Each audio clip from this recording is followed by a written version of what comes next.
Boa noite. Boa noite, boa noite. Jesus nos abençoe.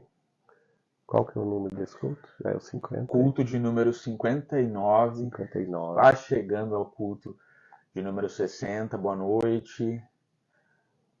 Pessoal, vocês que chegaram já, vocês puderem dar Eu coloquei ali dia. Hoje está mais difícil de ler porque a câmera está um pouquinho mais distante. Acho que foi o irmão Roberto. Mas se alguém puder aí dar um retorno pra gente, se vocês estão ouvindo a gente bem, colocar um áudio ok, como vocês geralmente fazem, ajuda. Tá lá já. Som ok. Obrigado, gente. Bom, pessoal, então já que vocês estão nos ouvindo bem, nós iniciamos assim o nosso culto do Evangelho de número 59. Para quem está começando hoje, para quem não está acompanhando por todas as semanas, nós estamos passando pelo texto do Evangelho segundo o Espiritismo, de uma forma bem simples, na dinâmica sequencial, semana após semana no texto, trazendo comentários. A gente gosta sempre de lembrar todo mundo que está participando que é a dinâmica do culto do Evangelho no lar.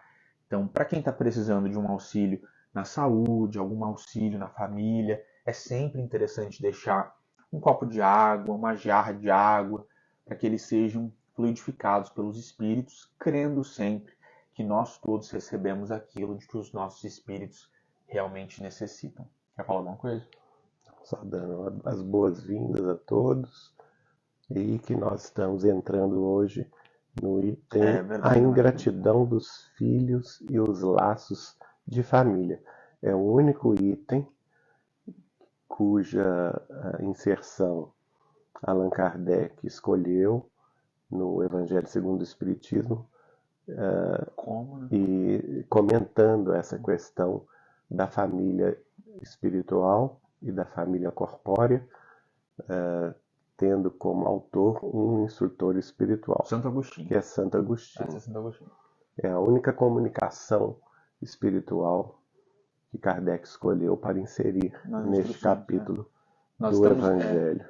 Nós estamos, pessoal, no capítulo 14 do Evangelho segundo o Espiritismo, e agora nós estamos, é o último item, nós estamos no último item, que é o item 9, entrando aí nas instruções dos Espíritos do capítulo 14, com a mensagem, como o Geraldinho disse, de Santo Agostinho.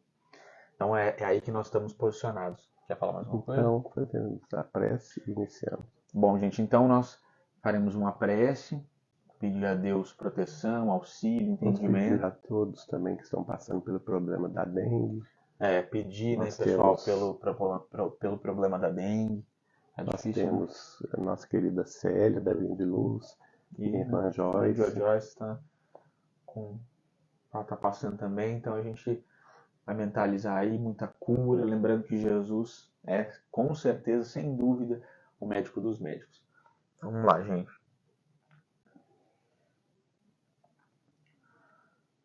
Nosso Deus, nosso Pai, de infinito amor, de infinita misericórdia, de infinita justiça, inteligência suprema, causa primária de todas as coisas.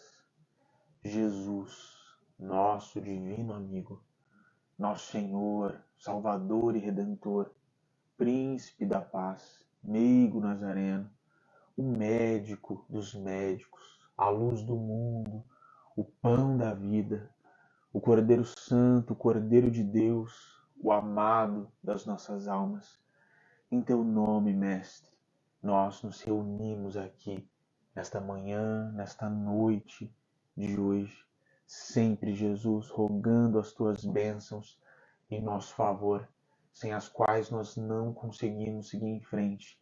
E sempre, Mestre, implorando aqui de joelhos, para que nesse instante, nesse momento, nesse período de Evangelho, nós todos sejamos capazes de sentir no fundo dos nossos corações a tua santa presença.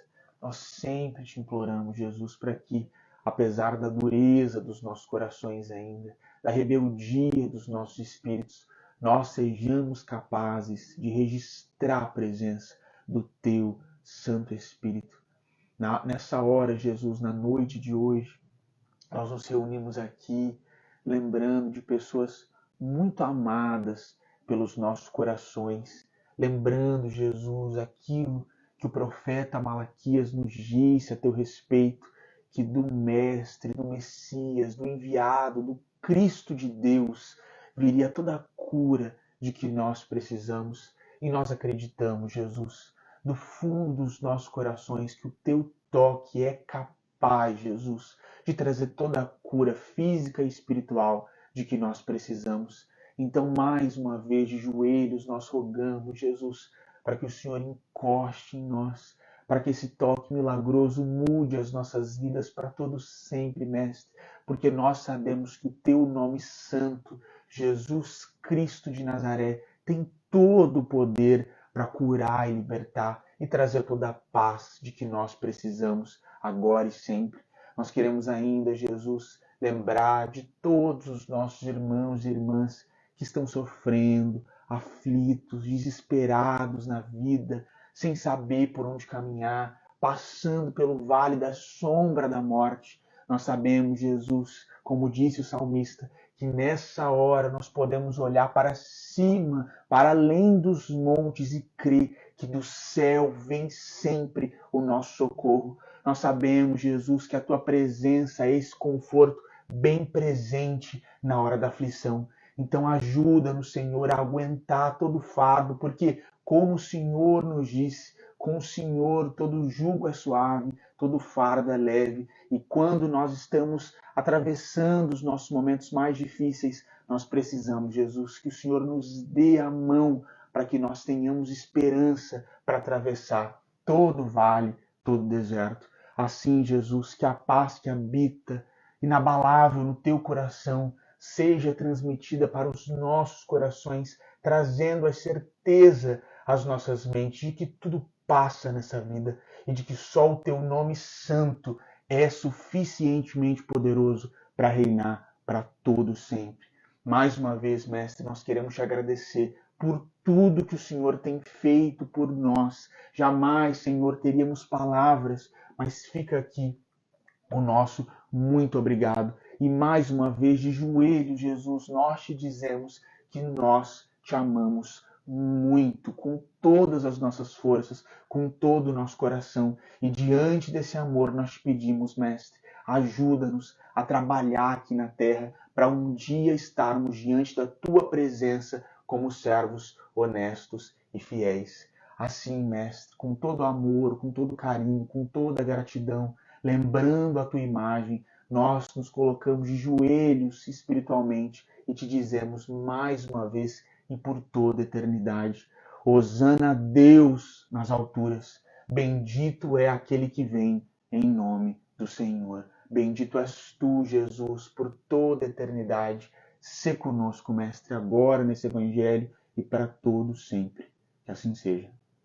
Que assim seja, Senhor. Bom, então a gente vai lendo os trechos deste item 9. Nós faremos metade, tá bem, desse item, porque o item é bastante extenso, a mensagem de Santo Agostinho. Eu vou lendo, comentando junto com João Pedro e vamos tentar levar a bom termo esta análise. O título, como nós já dissemos, é Ingratidão dos Filhos e os Laços de Família. E o Espírito de Santo Agostinho começa dizendo assim: a ingratidão é um dos frutos mais imediatos do egoísmo.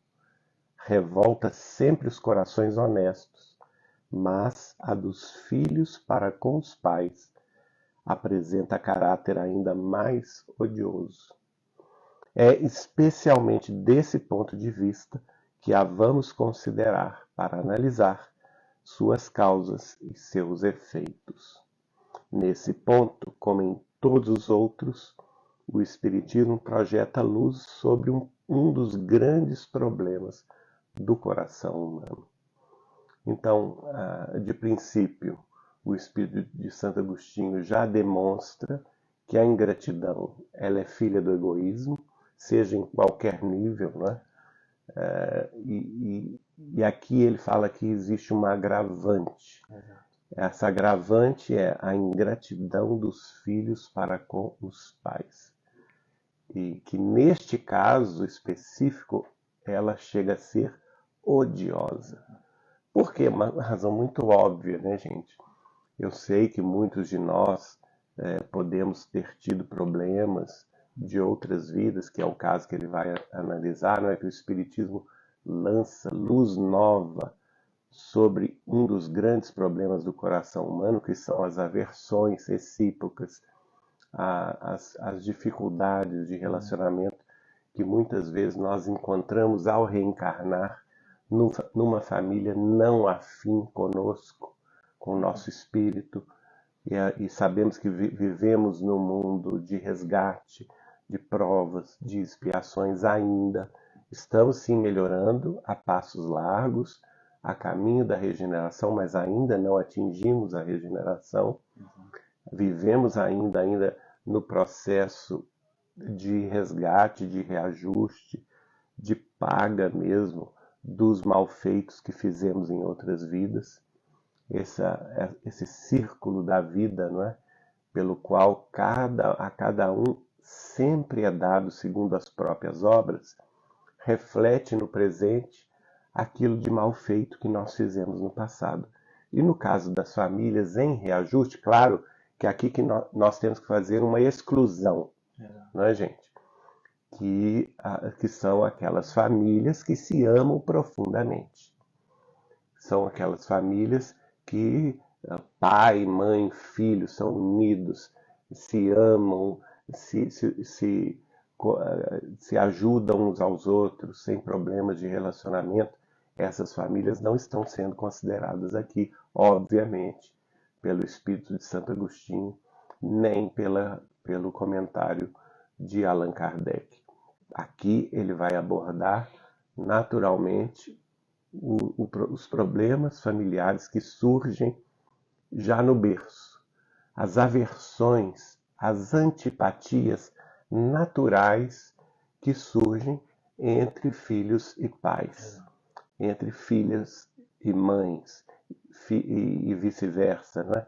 Entre os moradores de um lar, os integrantes de um lar, por razões que não se restringem às antipatias presentes, mas se expandem para muito além desse horizonte, abordando aí, assambarcando aí outras vidas que naturalmente o Espiritismo vai explicar que em outras vidas essas pessoas não foram familiares.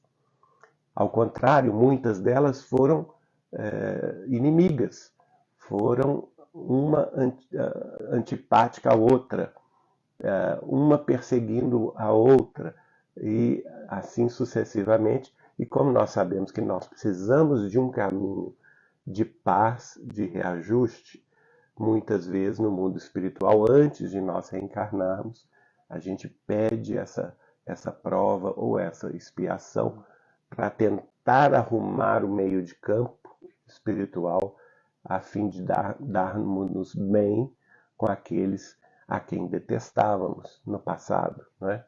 Eu sei que muitas vezes isso não é possível, mas cabe ao Espiritismo esclarecer que nós todos temos que fazer um esforço enorme no objetivo de alcançá-lo.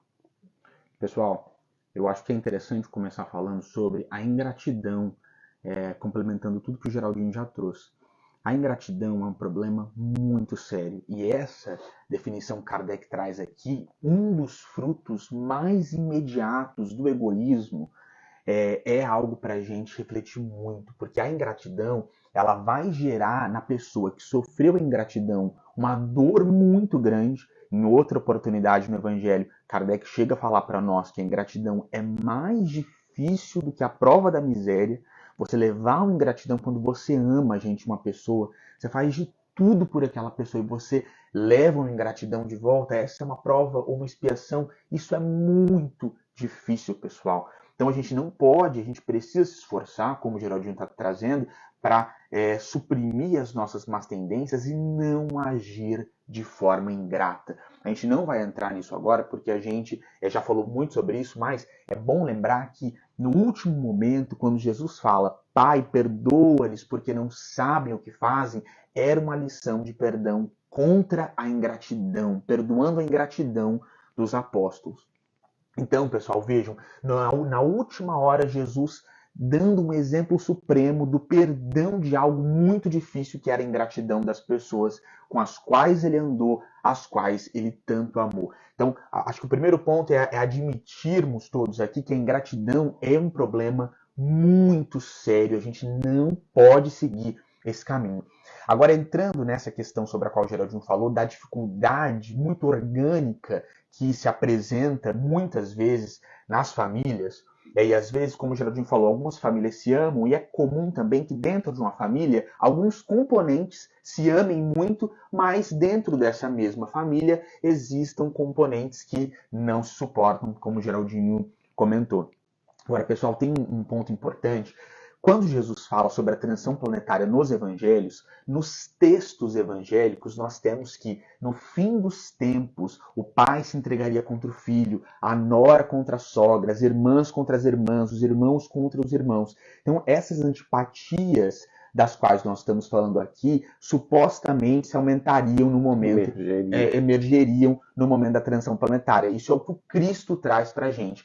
E quando a gente pensa nisso, pessoal, nós precisamos levar em conta essa maravilha que é o Espiritismo para nós nos reconciliarmos com essas pessoas. E talvez, nesse momento de transição planetária, um ou outro vai ser degradado, ou os dois serão degradados, ou o degredo vai ser o resultado dessa incapacidade de perdão, a gente não sabe. Então a gente precisa ficar atento nesse momento tão específico pelo qual nós estamos passando, para, como Jesus nos diz, aí nos evangelhos, mas principalmente no texto lúcido do Evangelho de Mateus, para nós aproveitarmos o caminho, para nos reconciliarmos com os nossos adversários antes de chegarmos à prisão, porque se nós fôssemos presos, nós precisaríamos pagar até o último ceitil. Então é muito importante, gente, quando, isso que o Geraldinho falou, quando se detecta essa antipatia tão orgânica de um pai para o filho, de uma mãe para uma filha, entre dois irmãos,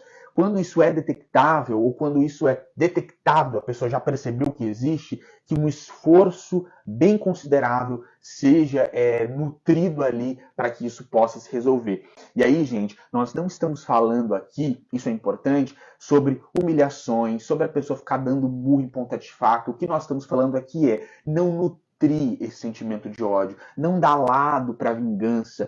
Você amar alguém no planeta Terra significa você admitir a dignidade dessa outra pessoa, não necessariamente você ter que conviver com ela, você forçar uma convivência que muitas vezes é impossível. Agora, como Jesus nos diz, muito bem explicado ali nos capítulos 5 e 6 de Mateus, nós precisamos orar pelos nossos inimigos, orar por aqueles que nos perseguem. A grande questão é receber uma ofensa, alguém na sua família está te fazendo muito mal, não agir da mesma forma, não agir com vingança. Dar a outra face proporcionalmente ao que dar a outra face significa dentro da realidade fática, dentro das possibilidades de ação numa encarnação presente.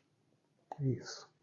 Bom, aí vamos entrar na segunda parte, que é o segundo parágrafo desta mensagem, quando Santo Agostinho vai dizer: quando deixa a terra, o espírito leva consigo as paixões e as virtudes inerentes à sua natureza, e se aperfeiçoa no espaço, ou permanece estacionário, até que deseje ver a luz. Então aqui ele está começando a explicar esse processo.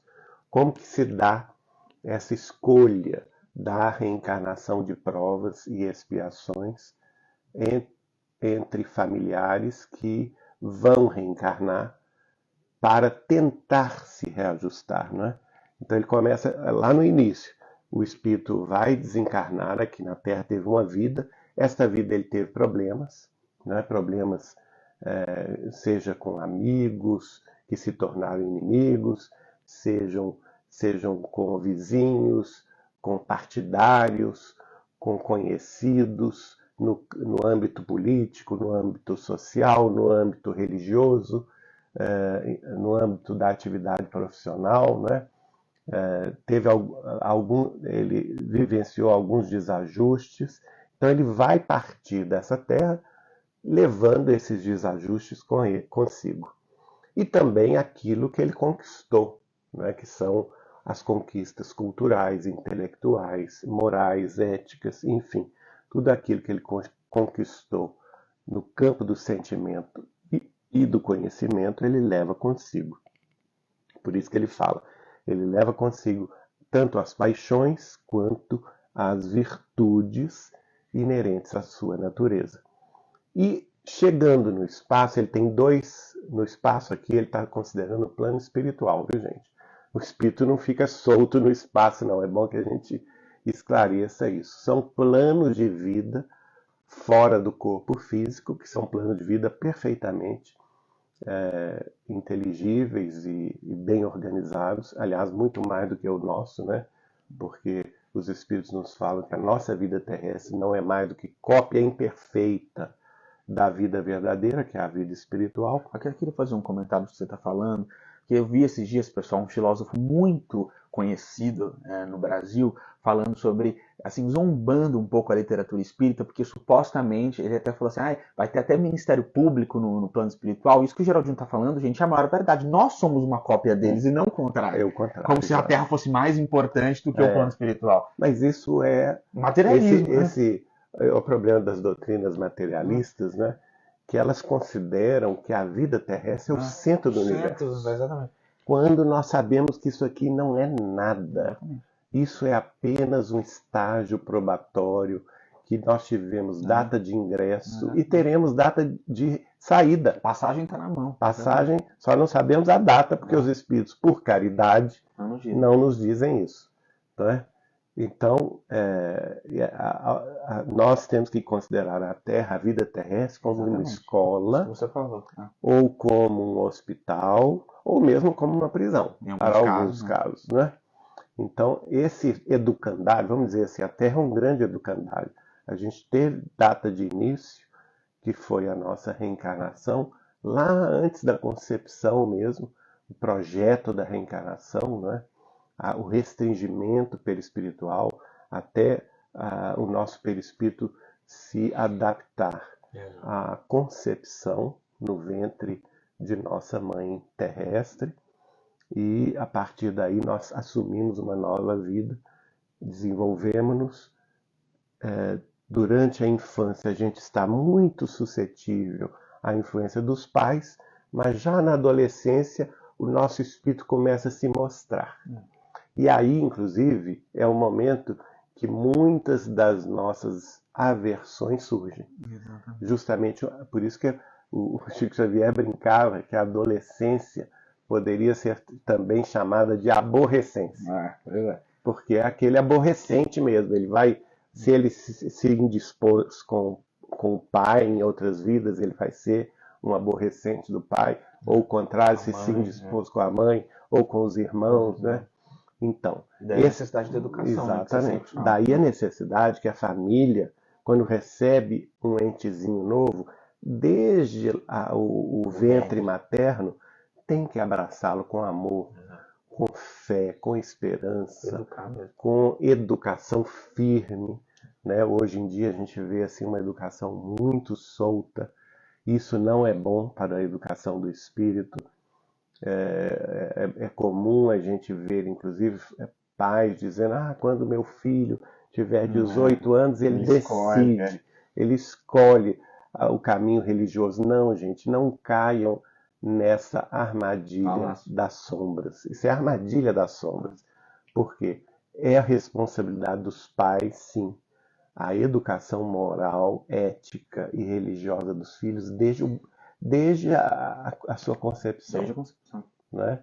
Porque se eles abrem mão dessa prerrogativa, eles podem pagar muito caro com isso, e às vezes aí entra a ingratidão. Exatamente. Né? Porque não deram aos filhos material suficientemente forte com o qual eles vão enfrentar as suas más tendências. Exatamente. Porque egoísmo e materialismo, gente. Que é egoísmo, orgulho, vaidade, materialismo. Né? Porque se a família dá uma educação moral e religiosa, o espírito que recebe mecanismos de combate às suas próprias más tendências. Ele vai refletir, ele vai, ainda que ele se rebele, que é natural, né, na adolescência e na juventude, ele vai ter material para guardar. Essa semente está ali plantada. E na hora certa, creiam vocês, essa semente vai sair da terra, vai quebrar a casca na sua própria escuridão, né? E vai sair buscando a luz.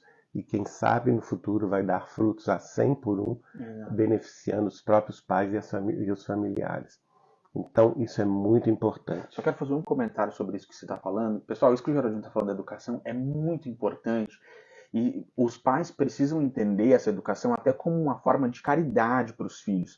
Porque no livro Ação e Reação, o instrutor Druso explica para a gente que as provas na nossa vida, as expiações, muitas vezes elas têm uma data específica para chegar. E por que elas não chegam logo na infância, logo na adolescência? Para o espírito ter tempo de se educar, encontrar arcabouço teórico, força espiritual, para poder lidar com as dores pelas quais ele tem que passar na vida. Então é uma caridade que os pais deem aos filhos os instrumentos de que eles precisam para poder atravessar os desertos pelos quais todos nós passamos. E vencer espiritualmente.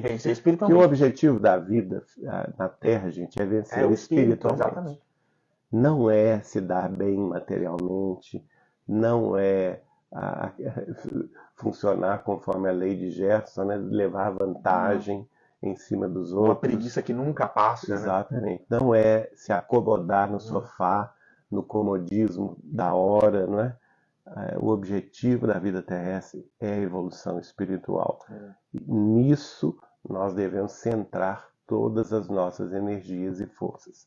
Não estou aqui descurando, obviamente, do progresso material, que é decorrência da evolução cultural, da evolução intelectual também das pessoas. Que nós devemos lembrar que a evolução ela se dá por duas asas. A asa do amor, do sentimento, que é a mais difícil.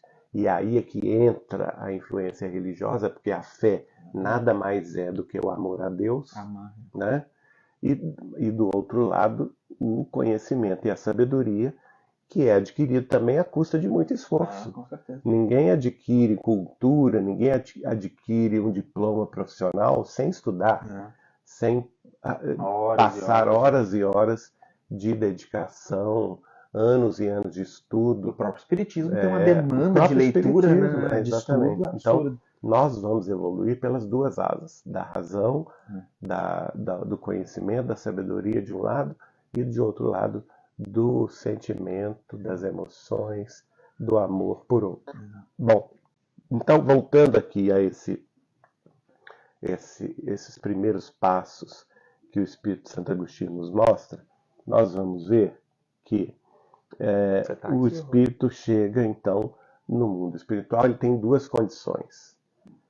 Ou ele, no mundo espiritual, vai progredir, continuar progredindo, que isso é uma grande...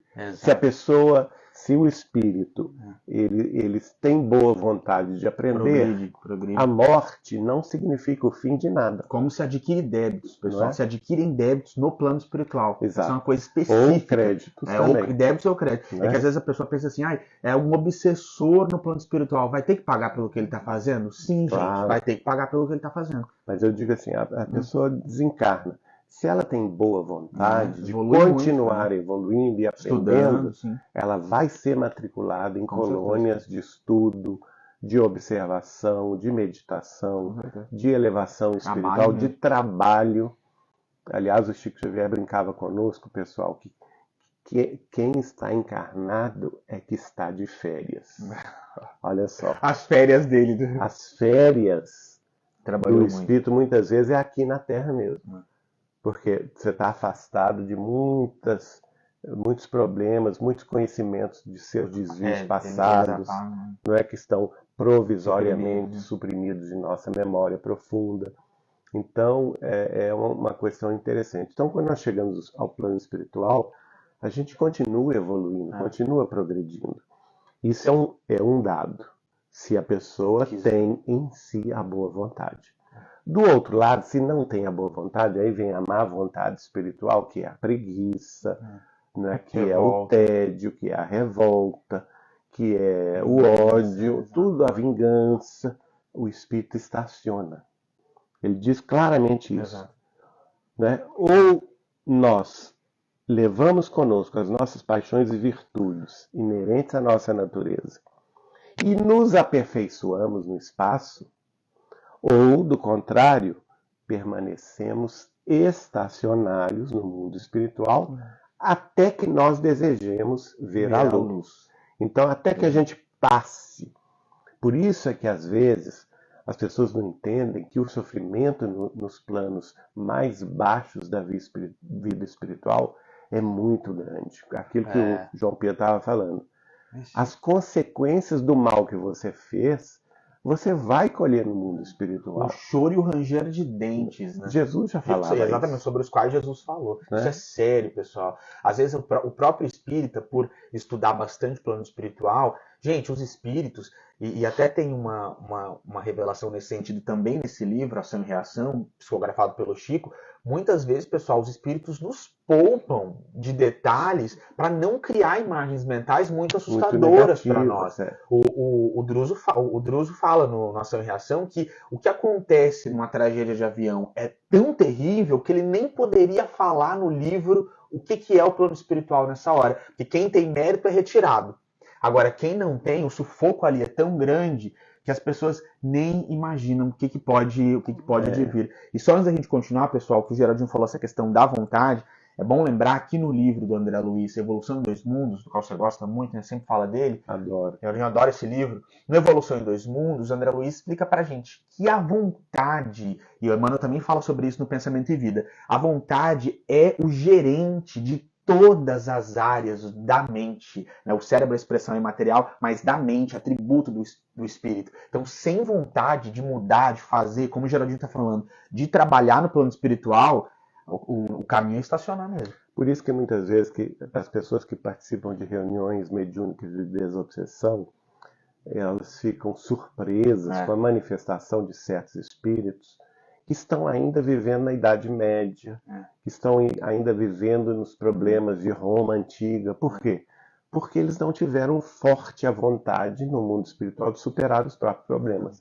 Então eles ficam presos nesse círculo vicioso, eles não conseguem perceber o avanço da sociedade terrestre. Exatamente. Nem no plano físico e nem no plano espiritual. O eu é tão perigoso, né? Pessoal. Se as pessoas soubessem quão perigoso é o egoísmo. É você só olhar para o seu próprio umbigo, você cristaliza, gente. Você cristaliza em você mesmo. A força da mente. A força da mente. E ela funciona pelo lado negativo, né? Do ódio, da vingança. Então, espíritos, por exemplo, que se odiaram há 500 anos atrás, continuam vivendo aquela época. Na mente deles, não houve evolução de 1500 para 2000 e alguns anos, né? 2024 anos.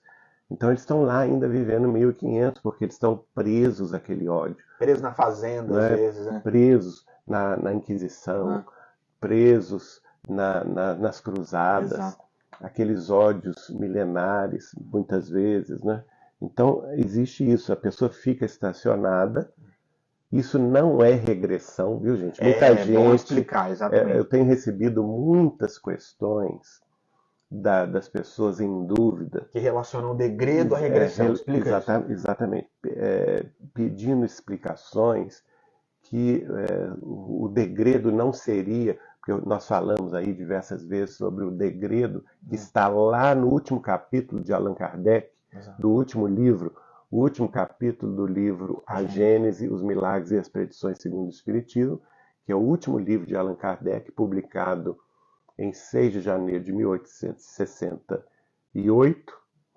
E no último capítulo, que é Sinal dos Tempos, os tempos são chegados, Kardec fala especificamente um subtítulo, um subitem de nome O Degredo.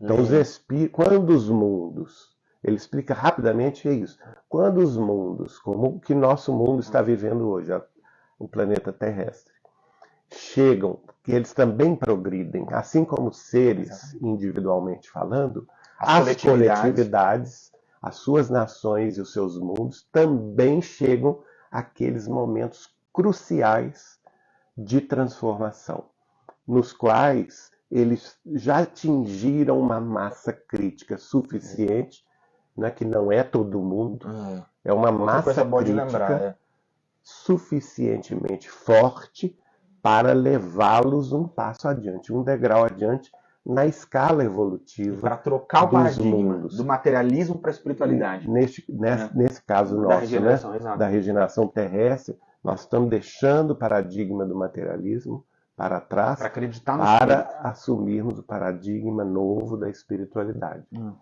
E que é deixar o mundo de expiação e de provas, o rol desses mundos, e ingressar na comunidade galáctica ou intergaláctica dos mundos em regeneração.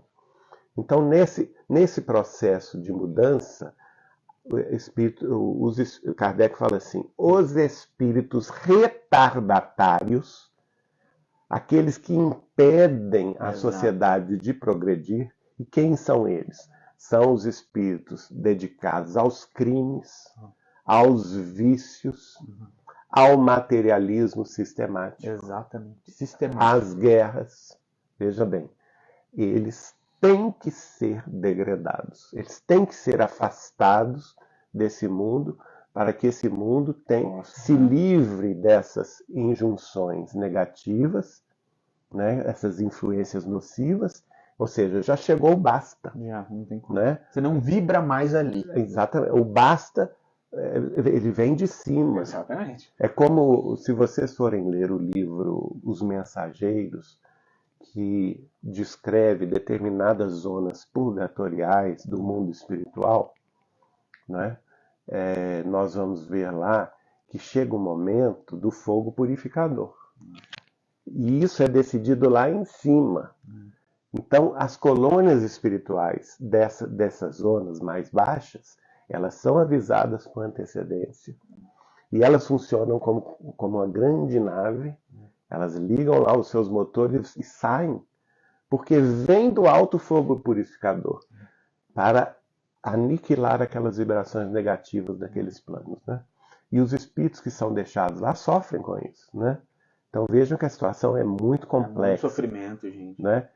E nós estamos passando por isso, né? Nós sabemos que o mundo terrestre haverá de talvez sofrer alguma injunção muito forte, vinda de cima, da ordem de cima, para chacoalhar as nossas estruturas e, enfim, chegar em meados desse século XXI, ingressando como um mundo de expiação de provas. Né? E só trazendo, pessoal, essa questão do fogo do céu é uma imagem bíblica muito repetida no Velho e no Novo Testamento. A gente precisa se lembrar que aí João, né, e Tiago, naquele momento em que os samaritanos não queriam receber Jesus, está no Evangelho de Lucas, eles perguntam para Jesus, o senhor quer que a gente faça cair fogo do céu contra eles? E aí Jesus fala que não, essa imagem, vejam, o Espiritismo explica, mas é uma figura que está muito disposta na Bíblia. E ela está também no Apocalipse. No Apocalipse, mais uma vez, exatamente. Né? Prevendo justamente o final dos tempos. Né? Bom, mas por que nós estamos falando nisso? Por quê? O espírito pode chegar no mundo espiritual, até com débitos, mas ele, tendo boa vontade, ele vai querer se corrigir no mundo espiritual. Ele tem essa prerrogativa. Então, o próprio André Luiz mostra isso, né? Se a gente for ver a trajetória de André Luiz, que foi o grande cientista brasileiro Carlos Chagas, materialista na Terra, não era muito ligado a religião alguma. Ele próprio diz no início do livro, na vida terrestre apenas participava de solenidades religiosas para cumprir o protocolo. Né? Outra frase que ele mesmo diz, não desenvolvi na Terra órgãos para a vida espiritual. Veja bem. Então, por isso que ele passa alguns anos no umbral, né? O Chico nos dizia 2, embora apareça lá no livro 8, foi um erro só gráfico, enfim. E ele então ele chega àquele tédio, né? Que ele cansa dele mesmo, ele cansa de sofrer. Ele estava no umbral, sendo perseguido por espíritos das sombras, não entendia aquilo tudo, estava com fome, estava com sede, e chega um momento que ele se cansa disso tudo e ele se lembra da oração. E no momento exato em que ele ora pela primeira vez, ele é resgatado pelo Clarencio. Subiu a vibração, ele já consegue. E pela mãe dele. Isso nos mostra que todos nós, mesmo tendo erros, mesmo tendo dívidas, mesmo tendo desvios espirituais na face da Terra, temos ainda a chance de nos regenerar no mundo espiritual. E só acho que é interessante lembrar, pessoal, que mesmo quem é degradado, não significa que a pessoa vai ficar degradada para sempre. Se ela subir o nível espiritual, ela vai encarnar num planeta em regeneração. Ela vai ficar relegada ali para sempre. Ela vai ficar relegada enquanto ela estiver vibrando na condição daquele planeta. O próprio Kardec fala pra gente no Evangelho segundo o Espiritismo, admitindo aí que o Evangelho segundo o Espiritismo foi concebido no século XIX, ele fala: à noite olhem para o céu e peçam para que vocês sejam recebidos por uma morada que já está em regeneração, que isso será um grande descanso para a sua alma. Então, se essas pessoas trabalharem no seu próprio aprimoramento e vejam o degradado por não regredir espiritualmente, ele vai contribuir muito para a evolução de um planeta que ainda está iniciando seus processos evolutivos. Imagina uma pessoa, um grande intelectual, vamos colocar aqui, um grande intelectual do materialismo que é degradado. Ele vai contribuir muito intelectualmente em um planeta primitivo. Agora percebam, ele não vai precisar necessariamente ficar ali para sempre e nem significa que ele regrediu espiritualmente. Ele continua na mesma condição, vibrando agora, onde o coração dele se afiniza mais. Porque quando Emmanuel fala pra gente que a mente é o espelho da vida em toda parte, Emmanuel fala pra gente, o coração é a face. Então você vai estar vibrando onde o seu sentimento impera. Por isso que Jesus fala, onde está o teu tesouro? Aí estará o teu coração. Então aquilo que o coração procura, as emoções, porque nós somos seres emocionais, as emoções que você propaga pelo seu coração vão definir. E se você reflete coisas lindas, é óbvio que você vai estar na luz. Se você reflete coisas negras ainda nas sombras, é claro que você vai estar nas trevas, mas não há essa regressão espiritual como muitos entendem. Pelo contrário, o próprio degredo vai contribuir para a evolução desses planetas primitivos. Então é importante esclarecer esse ponto, né, gente? O degredo de um planeta para outro, ou seja, de você estar vivendo num planeta de uma certa condição espiritual e por falha sua, você é degradado para um planeta de condição inferior, este degredo não significa regressão espiritual. Por que não significa regressão espiritual? Porque o espírito não perde as suas conquistas. Como o João Pedro acabou de dizer, se ele tem conquistas intelectuais, culturais, dignas, ele continua tendo essas conquistas e vai contribuir para o mundo primitivo, para que ele evolua, não é?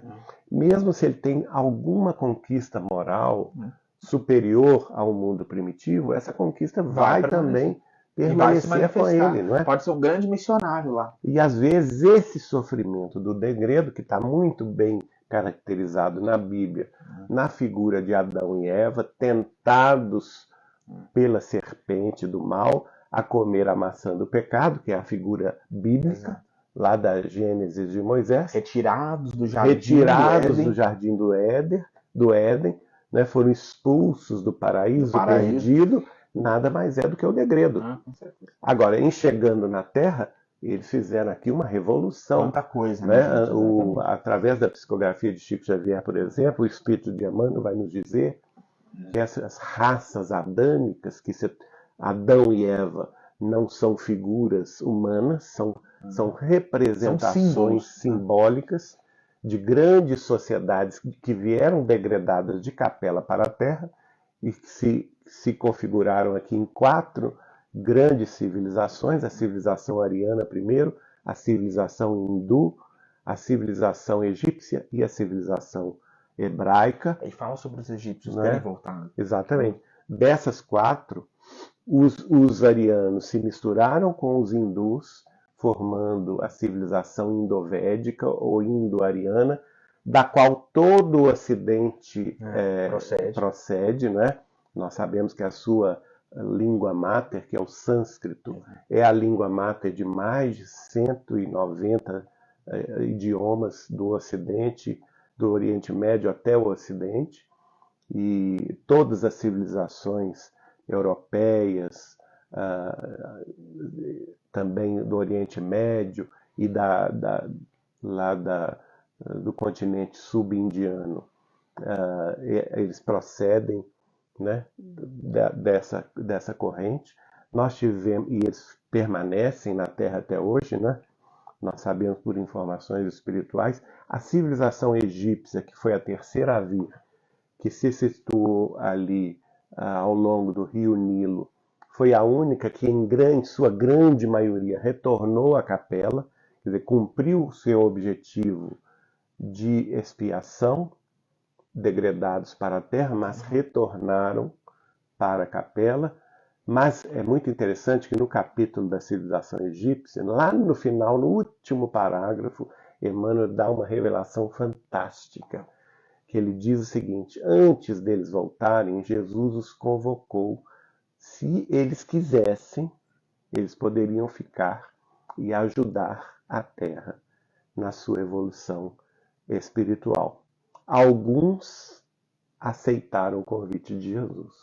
E Emmanuel fala então que esses que ficaram da civilização egípcia fizeram a civilização grega. Olha que beleza. Olha aí, gente. Tudo, né, que eles trouxeram, imagina. Então não é à toa que a mitologia grega é tão parecida, né? É muito parecida com a mitologia egípcia, não é? E a partir daí, nós sabemos que a Grécia é o berço da filosofia na Terra, não é?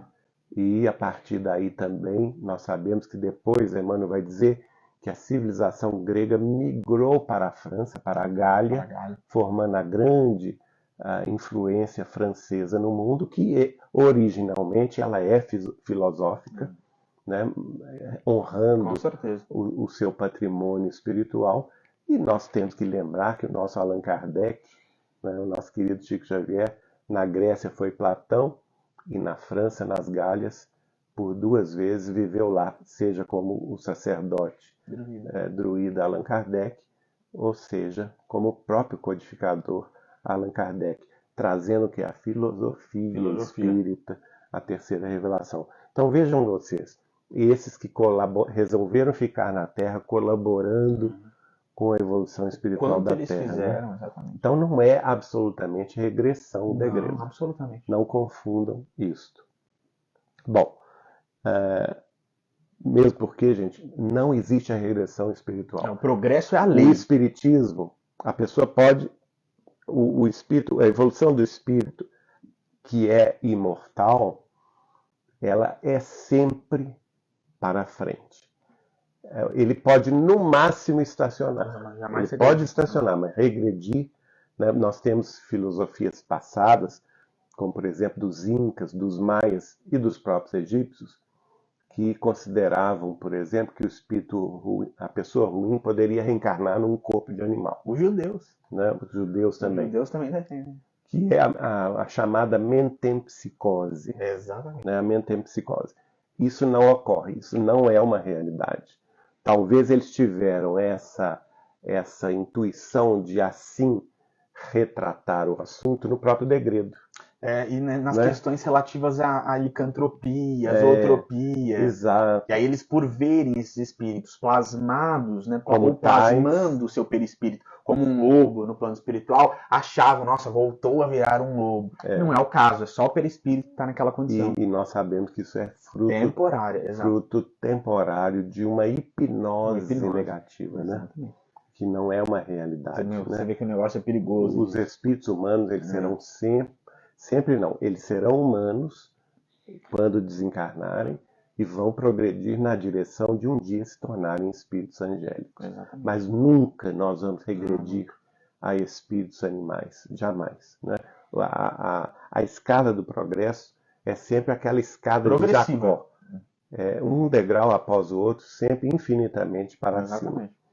Bom, então, aqueles que estacionem no mundo espiritual, isso pode ocorrer até por milhares de anos, eles podem, em determinado ponto, desejar ver a luz. Isso ocorre por 3 razões. A primeira delas, que é muito rara, isso ocorre também para nós aqui na Terra, que é pelo amor. A segunda, que é mais comum, é pela dor. Sofrimento, por exemplo, o sofrimento de André Luiz no umbral o levou a orar, a lembrar-se das preces que sua mãezinha o ensinava na sua primeira infância, né? E aí ele foi levado a orar. Outro ponto também que André Luiz explica na sua obra é o tédio. Exato. O tédio também, a pessoa se cansa dela mesma.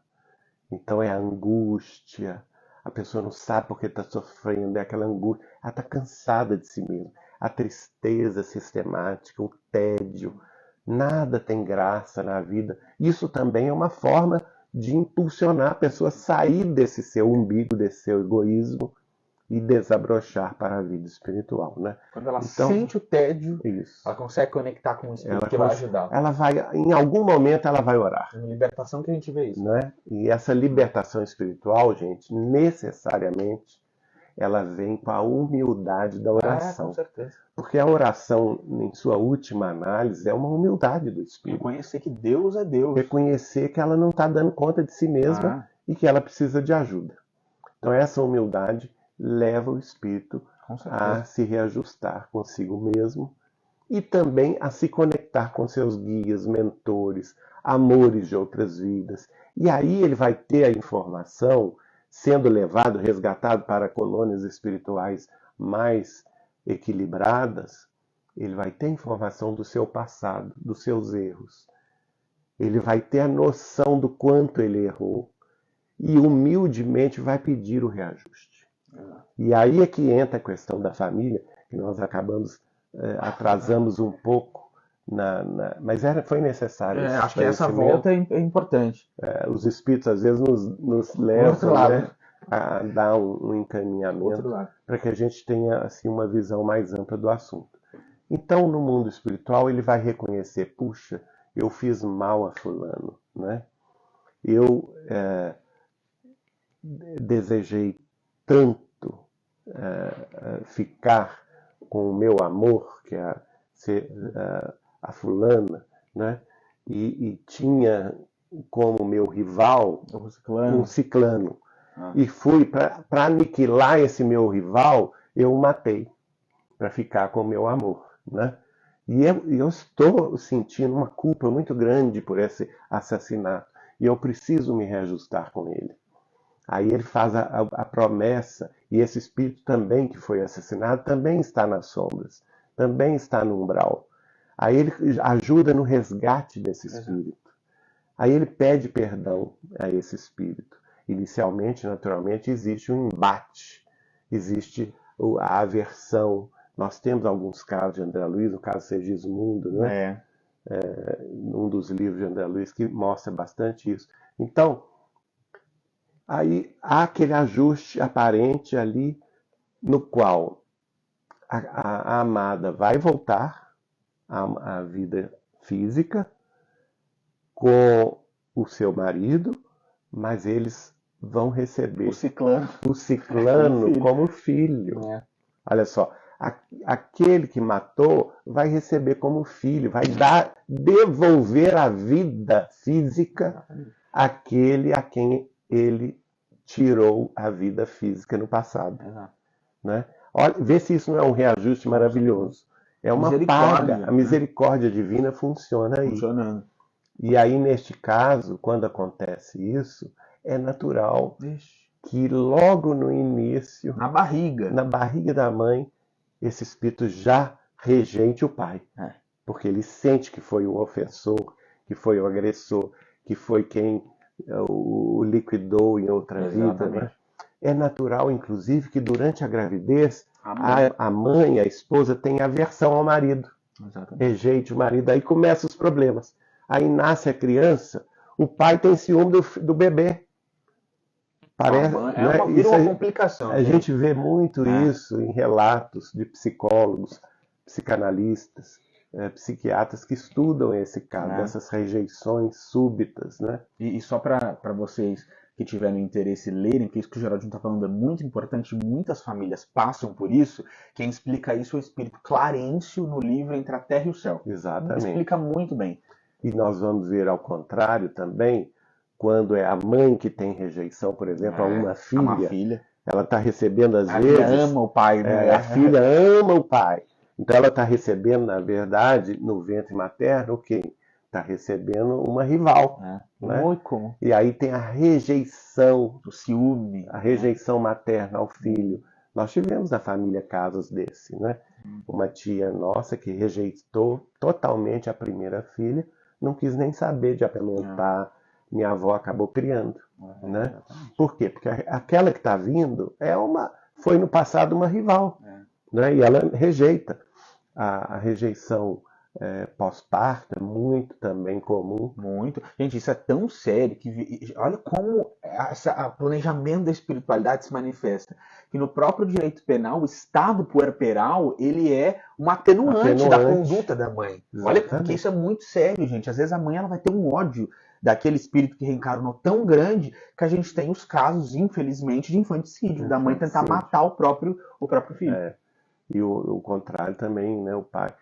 Nós não estamos justificando isso, absolutamente. Obviamente. Né? Então, que o estado puerperal ele tem uma razão espiritual muito séria, que é o que o Geraldinho está explicando. E aí acontece que a família, seguindo, essa criança vai ser educada, vai desenvolver afinidade com apenas um pai ou uma mãe, né? Um dos pais, e aversão ao outro. E é natural que na adolescência essa, vamos dizer assim, essa aversão venha com tudo, e muitas vezes, se não é a paciência, o amor e o carinho dos pais constantemente aplicados, esse ódio se manifesta. Esse ódio se torna de novo realidade. E aí nós vamos ter um jovem problema. Um jovem que vai criar caso, que vai ser aquele que vai estar sempre no antagonismo com um dos pais, em detrimento de outro, não é? Então, essas situações apenas demonstram o quê? Demonstram o reajuste que essa família está vivendo. E que é difícil. Né? Mostrando que os laços corporais de família, os laços familiares, não implicam em laços de família espiritual. Né? Vejam que a carne aí, nesse caso, funciona apenas como um mata-borrão. Mais uma vez, exatamente. Das aversões pretéritas. Né? Então o espírito de Santo Agostinho continua dizendo: muitos, portanto, se vão cheios de ódios violentos e de desejos de vingança não saciados para o mundo espiritual, né? Aqueles que desencarnam nessa situação, mas é permitido que alguns dentre eles, mais adiantados do que outros, e são quais que são os mais adiantados? Aqueles que reconhecem com humildade o próprio erro. A humildade, gente, do reconhecimento do próprio erro, demonstra um adiantamento espiritual nesse caso. Com certeza. Né? Então, esses que têm a humildade de reconhecer que erraram, entrevejam, é permitido então a eles que entrevejam uma partícula da verdade em relação ao passado, reconhecem então as funestas consequências de suas paixões e são induzidos a tomar boas resoluções. Que é o caso que eu citei, né?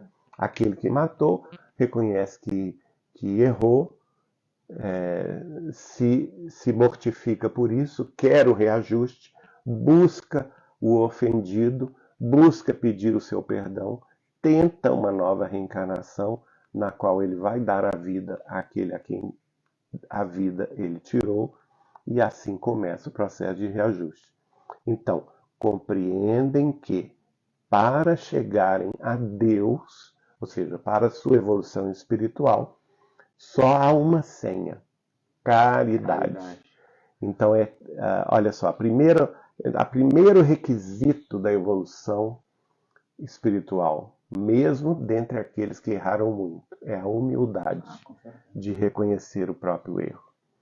Segundo requisito é a vontade, sobre a qual o João Pedro já falou aqui, que Emmanuel discorreu brilhantemente no livro Pensamento e Vida, logo nos primeiros capítulos. Eu sugiro a todos vocês se debruçarem no capítulo que tem esse nome, A Vontade, né, do livro Pensamento e Vida, de Emmanuel por Chico Xavier. Então eles têm a vontade do reajuste, é a segunda condição.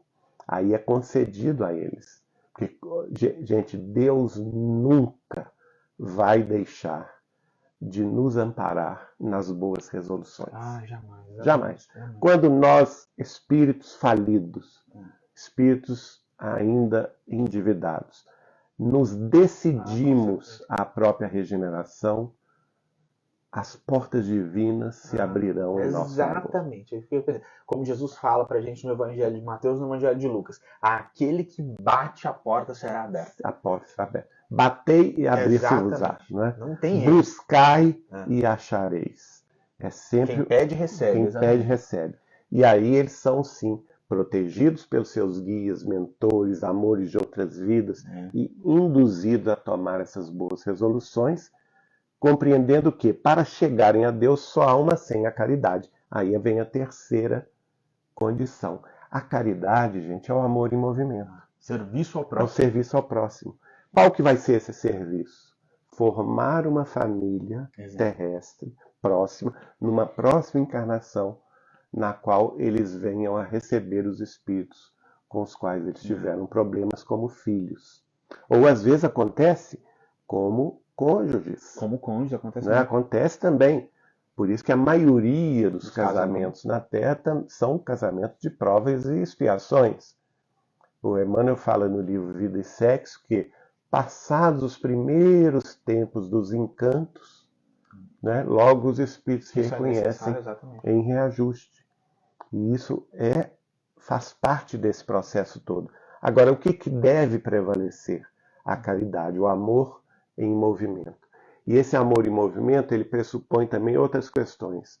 Paciência. Muita paciência. Ontem eu estava ouvindo o Chico falar, num dos vídeos que ele gravou, que nós nunca devemos reforçar o erro de alguém. Exato. Nunca. E eu fiquei meditando muito isso, que às vezes a gente tem esse malveso de, na família, uma pessoa tenha um defeito e todo mundo fica comentando esse defeito. Exatamente. Massacrando, fulano, você tem esse defeito, isso e aquilo. E não todo muda, mundo não muda e tal e coisa. E você, ao fazer isso, você só está reforçando o defeito da PNL, né? Exatamente. E a pessoa acaba se acreditando defeituosa. Exato. E que ela não muda. Aí vem o outro lado também do orgulho, que a pessoa diz: eu sou assim, vou viver assim e vou morrer assim.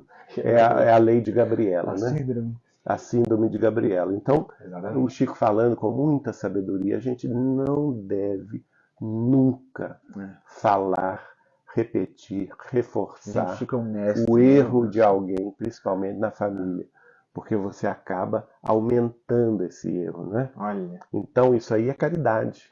Você silenciar, ver, claro, que a conversa, sendo fraterna e justa e honesta, a chamada de atenção é sempre positiva, mas não daquela forma humilhante, né? Que você vai humilhar a pessoa. Nesse sentido de espezinhar o outro, né? Muitas vezes vai querer reforçar o que a pessoa fez de errado, Porque eu acho que é importante frisar isso, pessoal, que nós absolutamente não estamos falando contra o diálogo. Não. Pelo contrário, no livro Nosso Lar, logo no primeiro livro da coleção, a gente tem informação lá que os casais, principalmente, iniciam esse processo de afastamento, iniciam uma separação, André Luiz, é claro, quando eles perdem a camaradagem da conversa. Então, o diálogo ele é imprescindível para que um casal viva em harmonia. Exato. E aqui, então, o Espírito de Santo Agostinho vai dizer: ora, não há caridade sem esquecimento dos ultrajes e das injúrias. Não há caridade sem perdão, nem com o coração tomado de ódio. Então, olha aqui, eu acho que até a gente pode, já passando em 1 hora. Eu não tinha planejado outra coisa, né? Mas eu acho que é bom a gente parar por aqui, porque aqui nós estamos vendo uma receita espiritual fantástica de Santo Agostinho. Santo Agostinho vai dizer o seguinte, que é preciso ter humildade, é preciso ter força de vontade de mudar, né? Mobilizar as forças da nossa vontade para o reajuste, né? E em chegando aqui na Terra, nós temos que agir com caridade. E não existe caridade sem esquecimento recíproco dos ultrajes, das ofensas, das injúrias, das calúnias, das difamações. Vamos esquecer isso. Dos antagonismos. Eu sei que é difícil, mas a gente pode sim ter esse silêncio, né? E ter esse esquecimento. E não há caridade sem perdão, e não existe perdão com o coração tomado de ódio. Então, a primeira coisa, gente, que nós devemos ter noção é que o ódio, o sentimento de aversão, o sentimento de antagonismo, ele é profundamente negativo. Ele não vai construir nada. Vai destruir até o corpo físico. Ele destrói. Nós sabemos, por exemplo, que o câncer muitas vezes é fruto de ódios profundos, de mágoas profundas. Então vamos ter muito cuidado com as mágoas. Aquela pessoa que acumula mágoas em si, ela vai adoecendo por dentro, né? Isso já é provado cientificamente falando, né? Que as pessoas que têm essa tendência de revirar o mal, a mágoa, elas adoecem mais a miúde do que as outras. Então vamos ter cuidado com isso, nos afastar dos sentimentos de ódio, procurar sempre o esquecimento do mal que nos fazem, com justeza. Claro que nós também não estamos aqui advogando a questão da pessoa leniente com o mal. Não é isso. Não é isso. E também a pessoa masoquista. Não é isso. Não, o Espiritismo não é nada a favor disso. Desde que se tenha uma conversa lúcida, uma conversa fraterna, honesta. Né? É muito bom a conversa entre as pessoas. Muitas vezes as pessoas elas interpretam mal a fala alheia, e quando você conversa, você esclarece, você dissolve esses nódulos, e a pessoa que fica guardando mágoas, ela é incapaz às vezes de expressar, isso me magoou. Isso é o pior caminho, gente. E aí aquela coisa vai crescendo, às vezes uma coisa que era mínima se torna um gigante, pela falta de diálogo numa família. Muitas vezes essa pessoa assim, fica emburrada, querendo que o outro adivinhe. Isso é orgulho, gente. Não tem por que você não começar uma conversa com quem te fez mal. Conversa, dissolve. Porque às vezes a pessoa não teve a mínima intenção de te magoar. Né? Mas você se magoou. A questão do melindre. Emburra, né? A pessoa fica emburrada. Não pode. A gente, em convivência familiar, é bom afastar de cara o melindre. É bom conversar, colocar tudo às claras com amor, com carinho, mas olha, isso aqui eu não gostei, mas eu posso melhorar nisso, você pode melhorar naquilo, e eu acho que isso progride qualquer relacionamento, né? Isso eleva o ser humano, que é o entendimento, a busca pelo entendimento, a busca pelo reajuste, a busca pela conquista moral mais ampla dos sentimentos mais puros que nós podemos sim ter uns pelos outros. Pessoal, para a gente finalizar aqui, eu fiquei mais uma vez impressionado. Sempre que a gente para um pouco para olhar Chico Xavier, a gente fica muito impressionado com esse homem, né? Porque hoje, gente, a gente tem muitos estudos sobre programação linguística, né? O PNL, de que a gente gosta muito. Agora, na época do Chico, esses estudos não eram tão ainda aprofundados, e basicamente o que o Chico está falando é uma lição de programação neurolinguística. Reforça o sim, esquece o não. Se alguém te falou alguma coisa de que você não gostou, agiu de uma forma inapropriada, esquece, conversa e esquece. Não fica ali espezinhando, reforçando a pessoa. O Chico é um grande mestre, né? E eu acho que é importante, pessoal, nós percebermos que a caridade, como o Espírito está falando aqui, não sem a caridade não há outro caminho que não a caridade. A caridade é essa postura ativa do sim, ama, vai você e ama. Por isso que Jesus nos chama a essa postura ativa. Vai você e ama, vai você e perdoa, trabalha no sim. O nosso cérebro, pessoal, nesse estágio evolutivo em que nós nos encontramos, não trabalha com o não. A gente sempre dá esse exemplo da programação neurolinguística. Se alguém fala para você, não pensa num elefante, qual é a primeira coisa em que você vai pensar? Um elefante. Não pensa num elefante rosa. A primeira coisa que você vai pensar é o elefante rosa, porque o nosso cérebro não trabalha com o não. Então vamos focar no sim. Esquecer o que é negativo e focar no sim, que é o amor, é a caridade. E em trabalhando o serviço ao próximo, em trabalhando em favor daqueles que precisam, na família ou fora dela, no relacionamento amoroso ou fora dele, certamente nós vamos construir novos sentimentos que vão contribuir para a nossa elevação espiritual. Não há outro caminho fora desse. É muito bonito a gente ver os espíritos falando no Evangelho segundo o Espiritismo, vermos as lições de Chico Xavier e percebermos todos como tudo isso coaduna muito com o que Jesus veio nos ensinar, que é o amor. Né? Nos 4 evangelhos, a lei do amor e principalmente, como Chico fala, o amai-vos uns aos outros como eu vos amei, superando tudo isso. A gente gosta de lembrar sempre. Jesus traz essa lição específica no Evangelho de João, no capítulo 13, mas antes de trazer essa lição, ele lava os pés dos seus apóstolos. Então, o grande caminho, gente, é o trabalho, o serviço. Porque se a gente focar nessa postura positiva, nesse sim, certamente a gente vai deixar de lado tudo que nos coloca nessa posição de espíritos estacionados, lembrando sempre que esse estacionamento não é um estacionamento numa situação prazerosa. Como André Luiz nos diz, a gente sempre pode cavar um sofrimento maior. E os sofrimentos pelos quais nós passamos no plano espiritual não devem ser subestimados, porque eles são bastante terríveis para os nossos espíritos. Isso mesmo.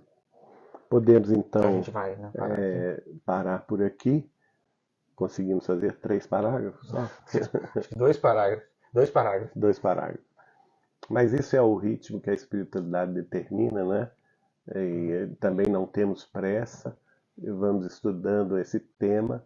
Na semana que vem continuaremos, então, a partir do 3º parágrafo do item 9 do capítulo 14 do Evangelho segundo o Espiritismo.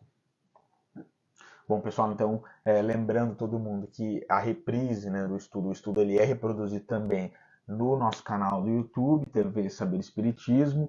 Todos os vídeos, eles ficam salvos aqui, então tá tudo aqui, desde o Evangelho de número 1, hoje nós estamos no 59, graças a Deus, né, caminhando aí com vocês pelo Evangelho. Tanto no Cristão no Mundo, que é do João Pedro, sempre a gente colabora, Neto, que é quando a gente começou já tinha essa possibilidade de colaboração. E também, então, tá tudo aí. Eles todas as sextas-feiras são postados nas nossas páginas do Meta YouTube, Facebook, que é o Portal Saber Espiritismo, o Grupo Espírita Saber Amar, o Saber Espiritismo, o Casa de Chico Xavier de Pedro Leopoldo e o Transição Planetária e Data Limite no Facebook Meta, todas as sextas-feiras. Exatamente. Então tá tudo aí, pessoal, gravado. Aí só para esclarecer, gente, eu vi que houve muitos comentários, a gente não consegue ler hoje, o celular tá bem afastado, a gente só consegue ver mais as figurinhas que vocês mandam e a caixinha de perguntas. Eu tô vendo aqui também, ela tá cheia, mas a gente não consegue abrir para para responder. O que a gente pensou esses dias é a gente fazer, de repente, alguns evangelhos com perguntas, né, respondendo perguntas, porque talvez assim a comunicação seja mais fluida e a gente consiga ter um contato melhor. Talvez depois que terminarmos o capítulo 14, a gente faça um evangelho de perguntas, né? A gente recolhe as perguntas e faz um com perguntas, porque realmente para ler a letrinha fica difícil, né? Não dá para ler a letrinha. A distância a gente não consegue ler. Né? A não ser questões óbvias, mas a maioria, quando a pessoa se estende, a gente não consegue ler à distância, infelizmente, pessoal. A gente pede desculpas por isso. Realmente não tem como. Bom, pessoal, mas então eu tentei ainda ler alguma coisa, mas realmente não dá. Então a gente vai finalizar, o Geraldinho vai trazer uma prece para nós agradecermos aqui pelo momento que nós vivemos e a gente fecha o salmo. Então, pessoal, vamos conforme todos os cultos do Evangelho, preparar aí nesse momento as nossas águas, lembrando que neste momento os nossos guias, mentores, nossos amores espirituais que nos protegem, orientam e iluminam, têm a condição de carregar para as nossas águas o remédio de que precisamos, os recursos fluídicos de que o nosso espírito e o nosso perispírito precisa para o próprio equilíbrio. E assim vamos orar com eles neste momento, pedindo esta bênção, que abençoe a nossa família, que abençoe o nosso lar.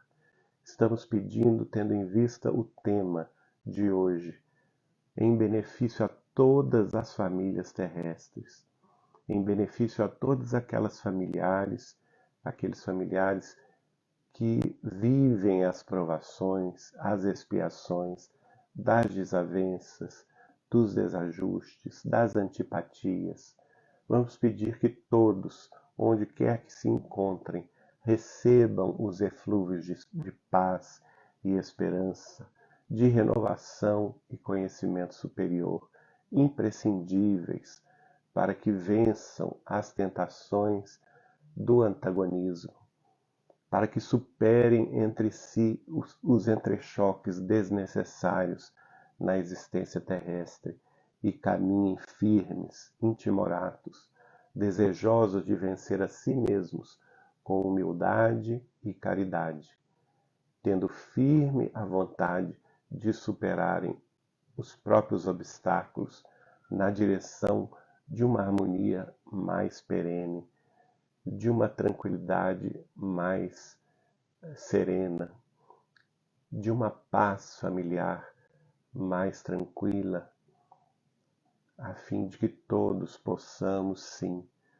e finalmente amarmos-nos uns aos outros, como amamos a nós mesmos e como Jesus nos amou. Este é o nosso maior objetivo. Estamos pedindo em favor de todos os casais. Estamos pedindo também hoje, em que comemoramos um ano da nossa vida conjugal, o amparo espiritual que nos fortaleça, que nos engrandeça em espírito e em verdade, diante das tarefas a serem executadas em nome de Deus, agradecendo este ano que passou com tantas conquistas, tantos conhecimentos, tantas experiências que nos enobreceram os corações em família. Que o nosso lar se estenda sempre na direção de todos os lares que comungam conosco a esperança de mais luz, de mais paz, de mais conhecimento e, sobretudo, de mais Jesus em nossas vidas. Que Maria Santíssima nos abrace nesse ideal de amar servindo e servir amando, a fim de que a presença de Deus em nós esteja sempre mais viva e mais atuante. Estamos também pedindo, em especial, em favor de todos aqueles que passam no Brasil ou mais além, pelas provações das doenças físicas e, em especial, na data de hoje, todos aqueles que vêm sofrendo pelo alastramento da dengue, que está, infelizmente, atingindo corações queridos e oramos em favor de nossa irmã Joyce Lemos Arantes, em favor de nossa amiga e colaboradora da Vinha de Luz Editora, Célia Maria de Oliveira Soares. E, em nome delas, oramos em favor de todos que estão passando pelos problemas da dengue, para que sejam superados com paciência e paz nos corações.